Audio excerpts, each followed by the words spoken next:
Well, then first of all, I just want to start by saying thank you so much to all of you for participating in this conversation series.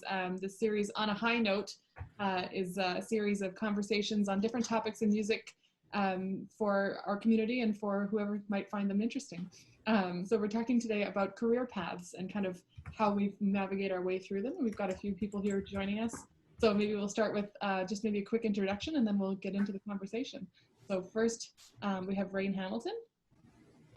Hi. Hello, and tell us who you are, Raine. Right on. So my name is Raine Hamilton. I'm a singer-songwriter and chamber folk artist. I live here in Winnipeg, and I'm an alumna of U of M Faculty of Music. Awesome. And then we have Ken Mcdonald. Hi. So yeah, I'm Ken Mcdonald. I play in the Winnipeg Symphony Orchestra as an associate principal horn player, and I've been in that position since 2001. And I also am a sessional faculty member at the University of Manitoba. Awesome. And we have Naomi Woo. Hi, I'm Naomi Woo. I am the assistant conductor of the Winnipeg Symphony, and I am also music director of the University of Manitoba Symphony Orchestra.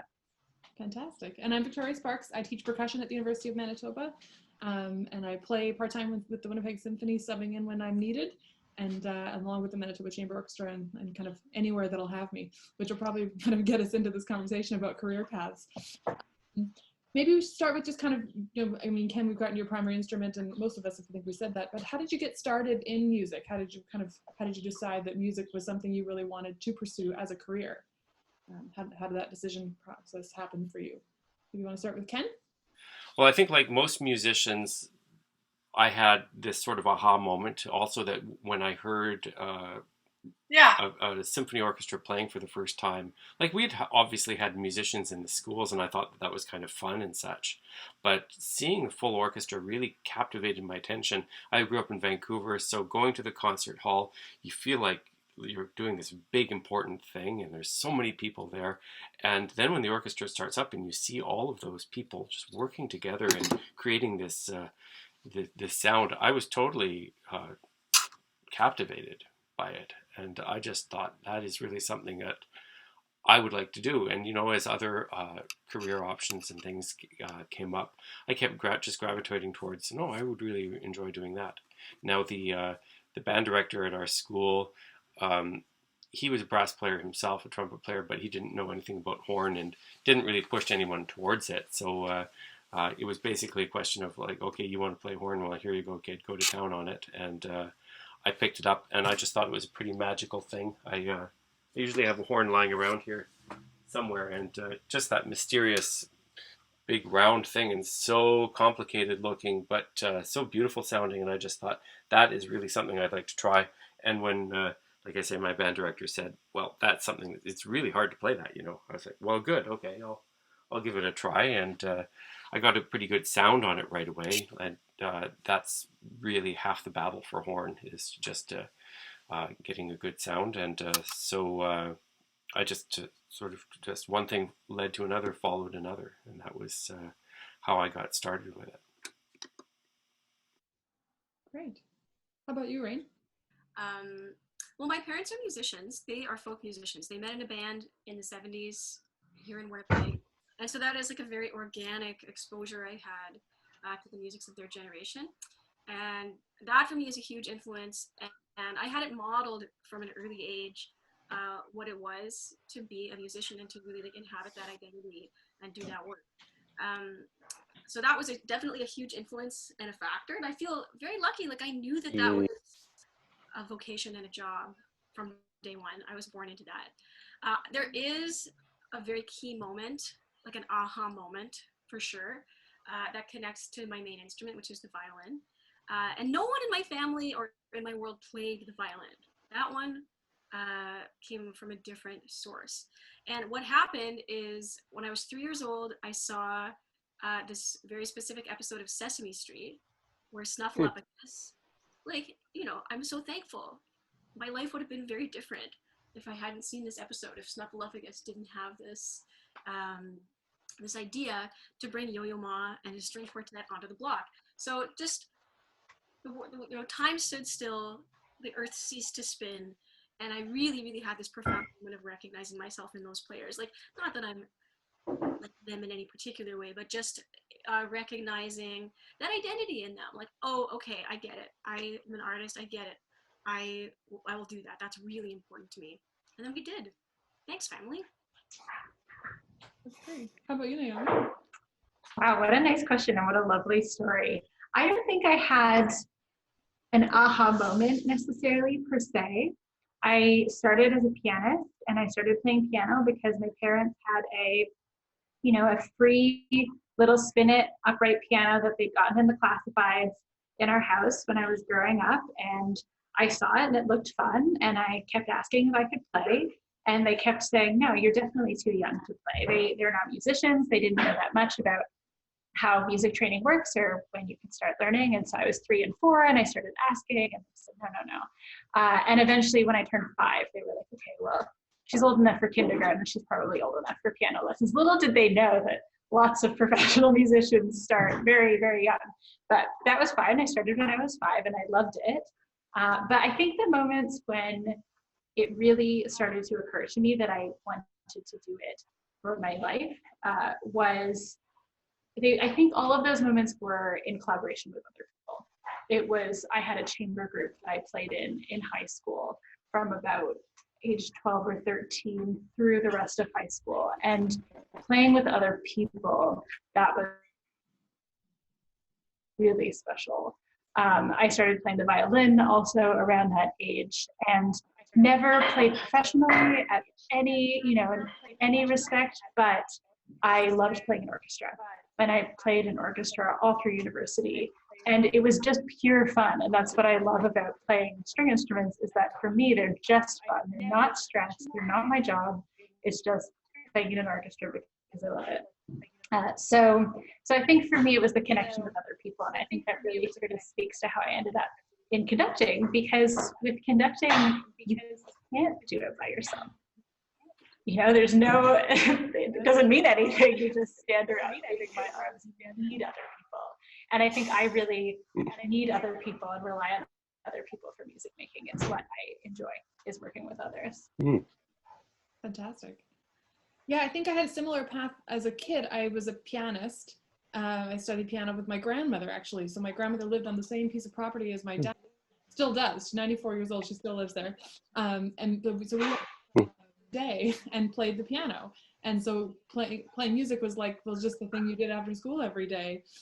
So at first I thought I was going to be through my middle school and high school years, and loved my band program experiences, and so that's what I'm going to do. And then it was in university where I finally thought, oh, actually I could play, and that could be my job, is actually playing. And I had a teacher, I remember asking him, do you think I could do this? And he said, yeah. And I was like, oh, okay. So it was kind of this evolving thing of music being a part of my life, wanting to kind of stay in the roles of things that I'd already experienced, and then seeing those possibilities just keep opening up, which I think is one of the reasons I wanted to have this conversation, is because as our experiences evolve in music, it feels like all of a sudden you see another area where it's possible to be a part of, and how the thing you did before gets you ready for the next thing. Diving back in to kind of how we all got started, and then maybe getting into kind of how that changed. Like most of us, you kind of get into music thinking, oh, I'm going to do this one thing. And then as you kind of get into studying, that changes into several different things. So maybe we could talk a little bit about kind of where those turns happened and where they've taken you. So maybe, Raine, I know you've had lots of turns in your career. Maybe you want to take us through a few of them? I have had a fair few turns. I started out in music school with the goal of being an early years music teacher.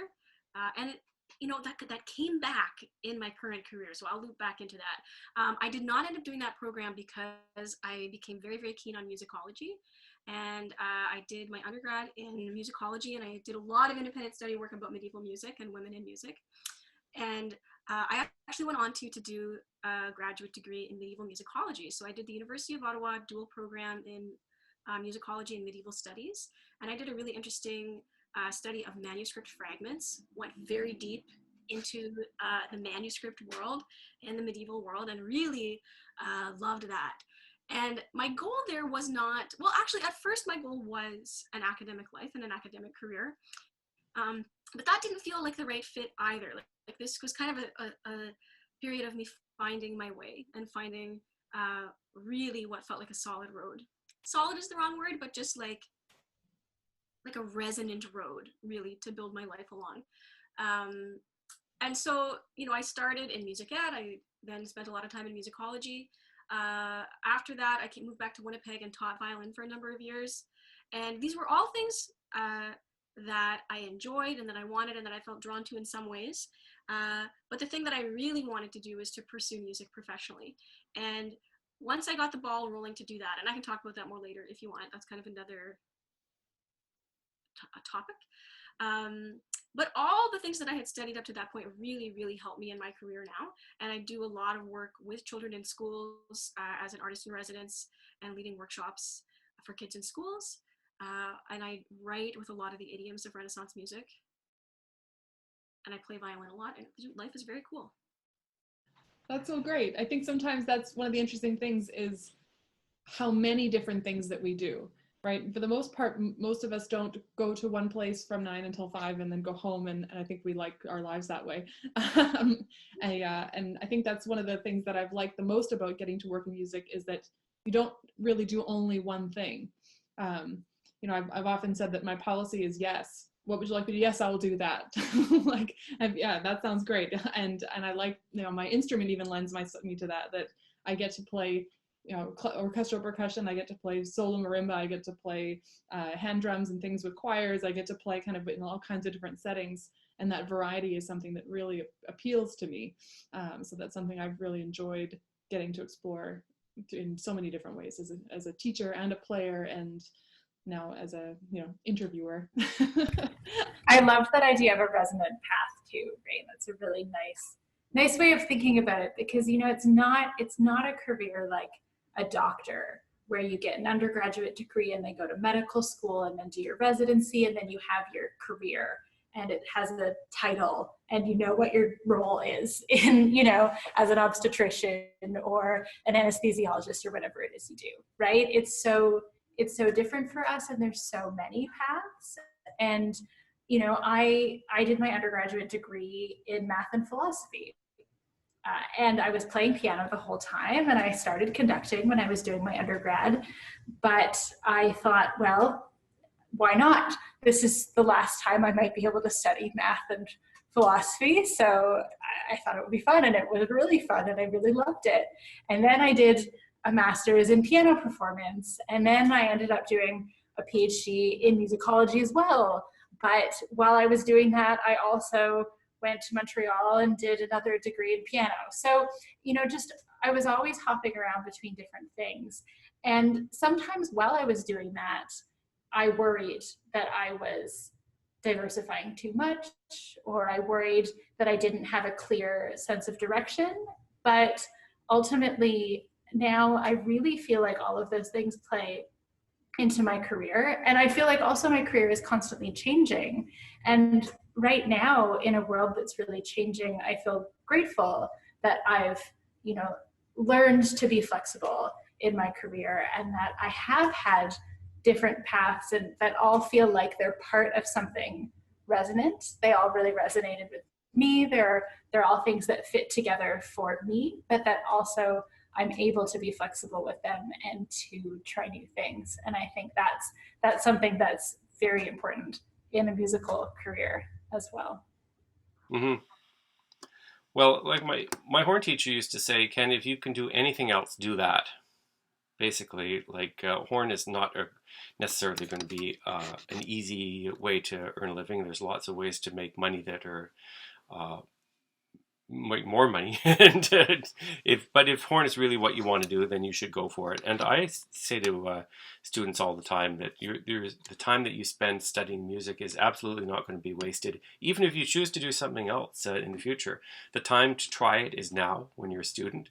It's very hard later in life to say, I think I'm going to go back into cello playing and see if I can get into an orchestra. So the time to gun for it and do it is when you're young and you start out with it. And then other career paths can unfold from it very, very easily. I have friends who have said, it's a rough life, or I'm not doing so well with it, or even I'm doing great with it, but I'm done with it now. I feel like, okay, that's what I wanted to do in music. And they can move and transition to other career paths quite easily. So I don't think that time studying music is ever wasted. So in my case, I thought, well, let's see how well I do. And I kind of, I took other courses when I was in school and thought about other things, but I always just kept coming back to music. And I was also starting to get extra work even when I was in university. And so it seemed clear, like, okay, I can probably give this a try. But I was always kind of open to other things happening. And certainly right now, there's a lot of people in the orchestra thinking, well, in the short term, we're going to have to find something else to do. So it does pay to keep your options open, as they say. I think that a music student does very, very well to also get an education degree if they can, along with it, and have fallback positions. So by all means, cast the net wide, but if you have the bug for it and the thirst for it, then absolutely go for it.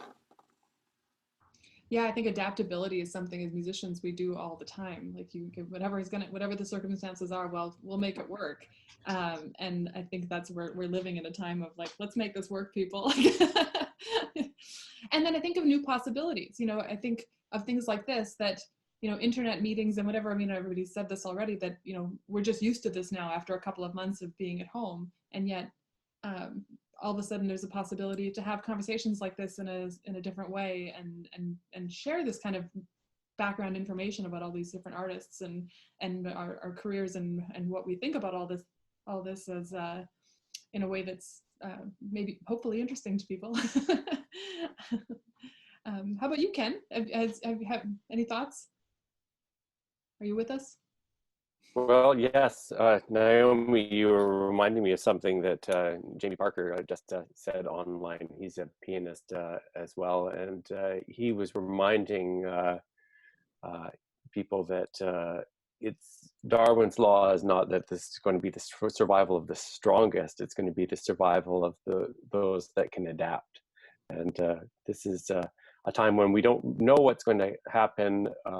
Certainly for orchestral musicians, it's not really a path of diversification. It is very much a path of specialization. And somebody who is, for instance, trained their whole life to play cello, for example, and play beautifully in a cello section of a symphony orchestra, they won't have experienced a lot of diversification, and that kind of person is going to feel very, very challenged by the idea of retooling. I'm not singling out cellists by any stretch. Just that there's that sense that what's coming next will be different. And I've often felt like, as much as we talk about when somebody says, well, how did you get into music and what did you do to get into music? We sort of go through the highlights, but equally important are the lowlights. And I've kind of joked sometimes that I have this secret other resume of all the things that have gone wrong and the disasters that have happened and the gigs that didn't work out and such. So, you look at those points, and it's those points where you find your own resilience and adaptability that I think is very, very key. Like when I got into the Hamilton Philharmonic, I thought, great, I was set. I had been freelancing and kind of scrapping around in Vancouver for a while, and I got a job in a symphony orchestra, and I thought, this is awesome. Well, I was the last person to be hired by that orchestra, and then it folded. So I didn't have any gig, wondering what the heck I was going to do, and that ended up being able to really kind of, what is it that I'm doing here? And I took up yoga, and I did some other things that I felt like just sort of interior life. And so when opportunities came up, then there was a chance for me to kind of step back into the orchestral world. I was kind of ready, had stayed ready. So I feel like this is a time now where kind of cultivate our interior life and our love of music in a different way, and we don't know what we're going to come back to. But in a few years, like it's scary to think that it'll take a couple of years, but it will. Let's face it, till things are coming back. The university is now saying, you know, they're not going to be ensembles next year the way that there were. We all got an email this morning about what lessons will look like. They're going to be online, so we're going to have to adjust. There's a tremendous adjustment that's going to be required. So not knowing where it's all going to go, I think that we do have to cast our nets wide and develop in resources together. So for example, we're having this conversation. I don't know who's going to be listening to this. We've got to find a way for those people then to connect back. And so it does become a dialogue and a conversation. And so by all means, you know, if anything comes up that people want to talk about, I'm certainly open to connecting with them if they want to chat about things too. So who knows where it's all going as a profession, but this is a time when we're all going to have to collaborate and find something new together, I think. So Jamie Parker, who is a good friend of mine, and on Facebook he always publishes these very funny little Parker News reports, and he's the pianist for the Griffin Trio. And he had this funny little video about how to be adaptable at this time. And he says, you know, by all means, you know, wear gloves when you play. Like I've got a pair here, and he puts on these giant winter gloves and starts smashing away. And then he says something at the very end of his video, which is quite silly. You know, remember Darwin, he said that the ones who survive aren't going to be the strongest. It's going to be the most adaptable. So I think that the adaptability of musicians is... that music teaches adaptability. Inherently, you have to adapt all the time to what's going on around you. That's not only a character trait that's inborn to people, but it's also something that you very much learn in music. So we're going to have to now adapt to smaller venues, different kinds of ways of doing things. So I think that music schools are going to adapt very well, and music students are going to adapt very well to whatever comes up during this really challenging period and the great uncertainty. And we're going to look back on this, videos like this and say, wow, we didn't know back then what was going to happen. And certainly, you know, there are tremendous unknowns right now. But I do think very positively about going into music at this time, even though it looks like there might not be career choices in music that are available right now. We have to think towards the long term. Well, and that's our other special skill as musicians, right? Is working together. I mean, an orchestra is this, it's improbable that 70 people should be able to sit on stage and in the course of 1 or 2 rehearsals create something absolutely beautiful, right? I mean, in what other situation can you just get 70 people together and have them make something beautiful in a couple of hours? You know? It's pretty cool that that's something we can do, and in smaller groups as well. And musicians, you know, work with new collaborators all the time, and that's, I think, something really special that we're able to do. And I think that's the only way that we can solve really difficult problems in the world, and that we can get through difficult situations, is by working together. I agree, and there's some really great, you know, memories. Like, I got into music because of things like the band rehearsals, where we had been rehearsing the same piece for weeks and weeks and weeks, and there was a French horn solo that the French horn player was struggling with and had been practicing.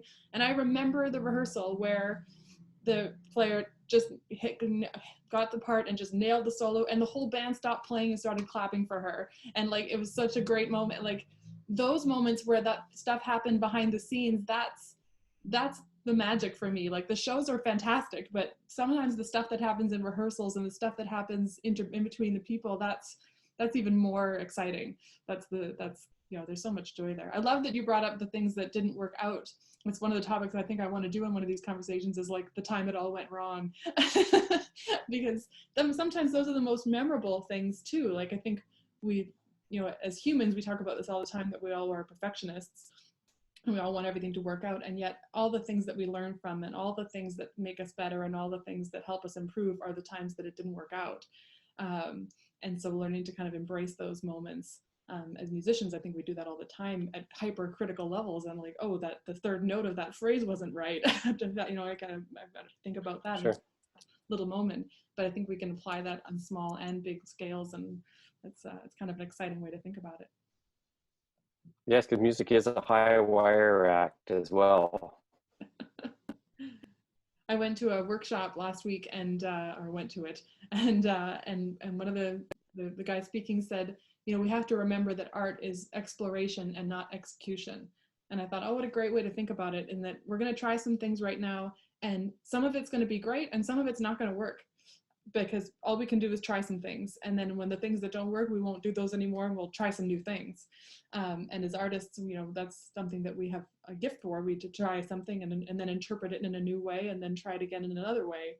But it kind of makes something that can be a little daunting also feel a little bit exciting, I think. Well, I like to say that we all have our resumes of all of our high points and all the things that went well for us, but equally I think we all have resumes of things that did not go well, gigs that fell apart, times when we crashed and burned, the years where it seemed pretty fallow. So equally there are the times that are challenging. So I think you ask any musician, find these times. And certainly for me, for instance, there was a time when I was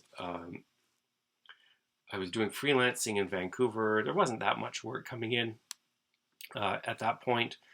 And I thought, I'm really just going to work on myself. I'm going to just work on my playing very diligently. I'm going to take lessons in New York City. So I was spending a lot of money going out there, coming back, and there was kind of a sense of like, oh, what's next? And I actually, I won an audition and to move to Hamilton and live in the Toronto area and play in the Hamilton Philharmonic. But then basically almost as soon as I went there, the gig went bust, and the Hamilton Philharmonic went under. And so I was left, having given up the gigs that I had in Vancouver, stepped out of that scene, went to Toronto, didn't have anything lined up, anything at all. So I started doing other things, like I took a course in psychotherapy. I took a course in Zen meditation. I started doing yoga. There are all these other things that you kind of can do at these times that kind of keep you advancing, keep you moving forward. And then when opportunities come up, you're ready for them.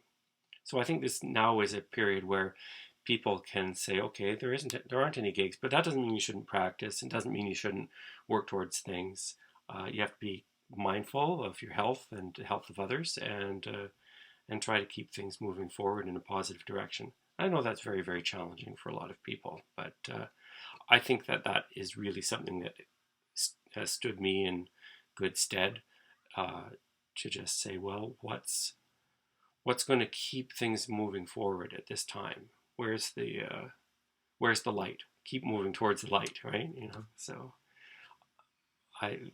watching videos like this where people are talking about what works for them. There's so many online resources right now, so I'm availing myself of those, and I certainly encourage other people to do that as well. My PhD was actually about, among other things, but a lot of the idea of composers writing impossible pieces, pieces that are way too difficult for anyone to actually play. And one of the things, I think sometimes when you see or hear about music like this, you think it's about virtuosity. You think it's about someone doing something amazing and incredible perfectly. And what I tried to argue is that actually it's not about that. It's about all the failures along the way. When you write something that's literally impossible, what that does is it foregrounds the fact that failure is actually very normal. It's a normal part of our lives as performers. Whether or not we fail in big ways on stage, we're always learning from our failures in the practice room. We're always trying things and seeing what works and seeing what doesn't. And it's also just a normal part of life, as Ken said. Everyone has their CV of failures alongside their CV of successes. So that's something I think about a lot, and I'm really glad you brought it up, and something I think is really important to remember in the early stages of embarking on, or even just thinking about a musical career, is that failure is inherently part of it, and that's not a bad thing. And can maybe lead you down a new path. I mean, like most of us started with one idea in mind of what we were going to do, and then ended up going in a totally different direction. And if you kind of let those kind of the reason it didn't work out in one area, let it lead you to something else, then it can be an opportunity. I know I didn't expect anything but to be a band teacher. I was going to be a band teacher. That's what I was going to do. And I'm very glad my life took a turn and all these other things became possible. And that's, yeah, I feel very grateful for that. I do wonder how other musicians are processing this period of time where it's actually, I feel like some ways, and it's on a personal level, I'm experiencing this time as a professional failure. Like, it's not a failure, right? Because it's just what's happening to everyone. But suddenly all the gigs I had are gone.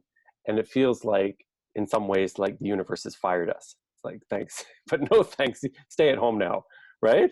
And so I've talked to musicians who say that their dreams are starting, like, taking on this quality of like longing to connect, longing to be on stage, having dreams. So we've got to turn this, I think, and this is the creative act of turning this from a time of failure to a time of success in some way. I don't know exactly how that will look. I just know for myself, like I'm just practicing some pieces for just horn alone, and I'm playing them for my partner, for my family, and just doing some little work, interior work like that, just to keep that kind of sense.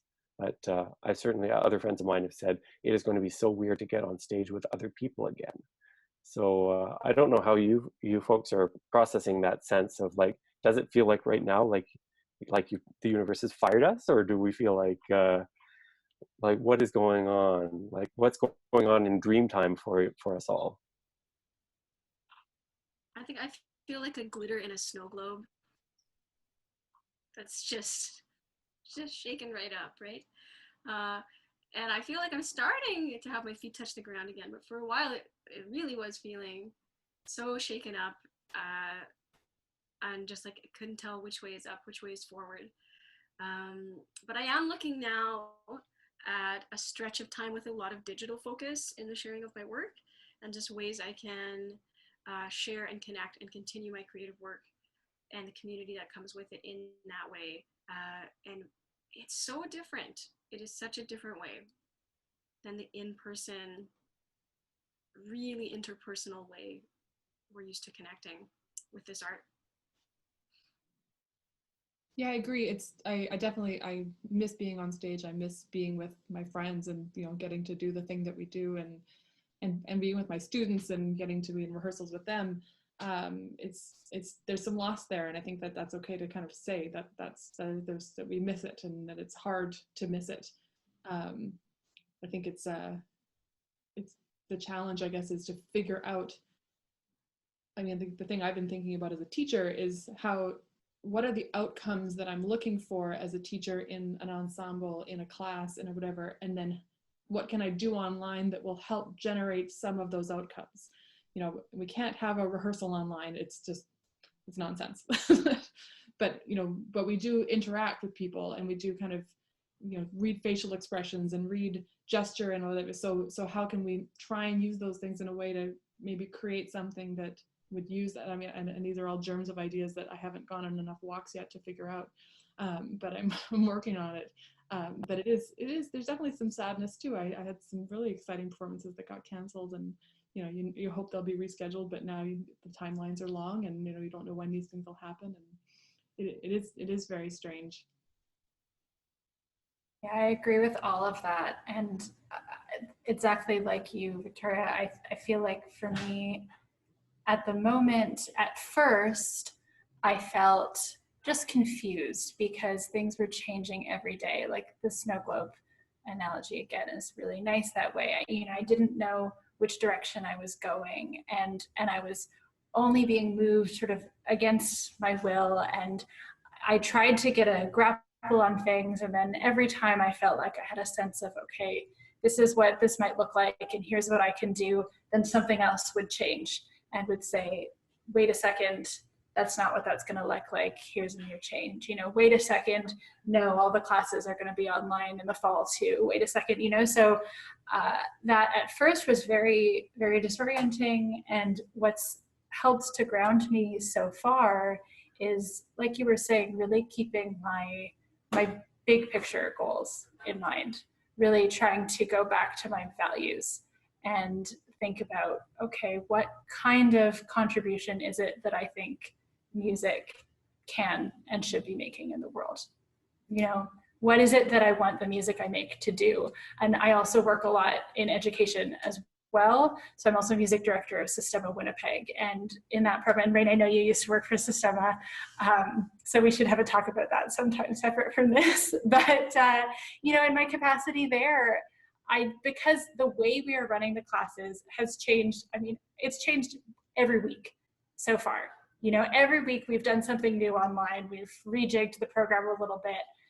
But what I've tried to do is really think about what the values are, what it is we're trying to accomplish, what we really hope for these students, what these students hope for from their music making. And by keeping those things in mind, that's allowed me to have something stable, something to stand on, and then also a direction. And it also helps me to recognize that all the time, we're never accomplishing all of our goals and values, and we're always sort of having to think about where we're going. And it's a really helpful reminder, actually, for me to always keep that in mind, because when things are busy and I'm just running around from place to place doing my job, it's not always easy to keep my core values in mind and to keep in mind what kind of world I'm trying to build with this work. So I've been grateful for that reminder, even if it's also been very hard. Yeah, I was thinking about it actually recently. I was like, we don't know when it'll be back. We know large gatherings will be the last thing, but boy, nobody is going to forget the first concert they go to when this is over. When you can go to a concert again, the first thing that you see and the first thing you hear, like, so like, as much as it's so hard to be at home right now and not together and not playing, like, when we can, we are going to be such a big part of healing all of this. Like, those will be such memorable moments for people, the first live event that they hear, the first live music. I watched A Mighty Wind the other night, and I started to cry in the concert scene because it was just too emotional to see people on stage at a concert. I couldn't do it. Yeah, so that's where I'm at with live concerts emotionally. Yeah, I can't wait. It's going to be so great. There's there are two sides to that coin, at least. Like there's word out right now that the Charlotte Symphony in North Carolina is going to have full concerts going on in the summertime. And the article where they were talking about it, they were just the board and the management was talking so much about, like, well, we've lost so much money. This is really an economic hardship for everyone involved. We've got to get back doing what we do. And then there's a political aspect that the Republican National is gearing to open up. And to get political for a moment, there's a sense that that's happening at the expense of public health. And so musicians are kind of being pulled into that. It would be better for them not to be pushing for openings too soon, especially if we see a second wave. So my feeling is we're going to see things happen very gradually over time, that we're going to, that if we really take into account what is it that our audiences need in a way that's very new, like our organizations tend to look at, like, well, what shows do we want to put on next? What things do we want to do? And kind of expect that the audience will be there, or not. Hopefully, it meets with audience approval. But I think we have to really look at now, what is it that our audiences really need? Like, there's a craving to get together. We're all feeling that. And it's going to happen safely, I think, in real increments, in a very small is beautiful kind of way, where we can have little pop-up concerts with small groups, small audiences, everybody very, very cautious in a way. And we'll build till we're all together. And then there will be that Mahler concert, but it will have been built in very small pieces. So I don't know if, the economics of that are very sketchy and very up in the air. But on the one side, Charlotte saying we're going to just come back full bore, which I think is dangerous. And then today, the Victoria Symphony is announcing that they've completely suspended all operations for next season. So that's the other extreme, where it seems like they're not bringing any imagination to the table of how they can serve their audience. They're just putting out there, we're done for now until we can come back. And I feel like there's a middle ground there that really is necessary, both for our audiences and then both for us as musicians and institutionally. So carving that middle ground, I think, is the challenge as we sort of nibble our way back into it. Yeah, I agree. I think increments is the right word, and I hope that I didn't make it sound like I was, wanting to put 1,000 people in a room. I'm of course advocating all the safety and protocols. I don't know how long it will take for this to happen. I'm just looking forward to it when it will. But I do think what you're saying is right. Like with increments and small things and rebuilding something, and then being open to the possibilities that could present too. That doing smaller things might let us get into new spaces and might let us get into places where music is not always presented live. And so there might be some possibilities and some opportunities for artists of all kinds to be a part of this community. We've kind of taken a little bit of a divergent here, and I'm totally okay with that. I love it. Does anybody have any last thoughts or comments kind of on maybe just the idea of considering a career in music, and the idea of if you're thinking about this, that what's something you wish maybe somebody had said to you when you were younger, to say, it is possible?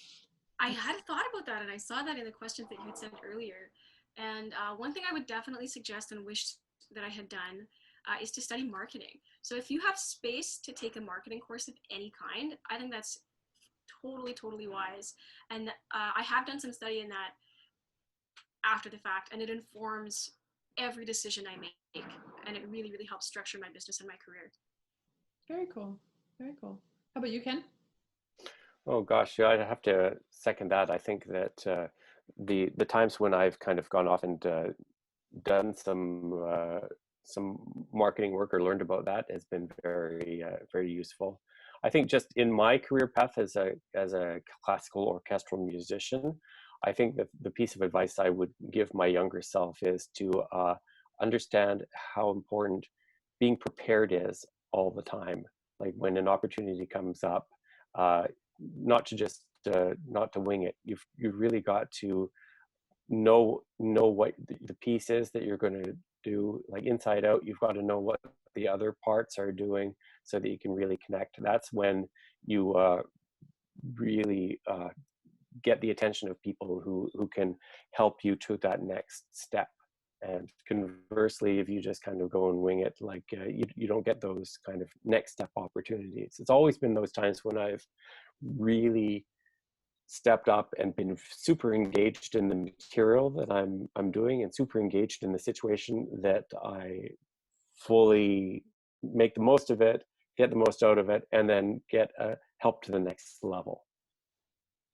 That's such a great point, Ken. And like every opportunity is an audition of some kind. You never know, right? It's always important because every opportunity could lead to something. And as you said, doing your best is also the best for you, right? Like you learn more the more prepared you are.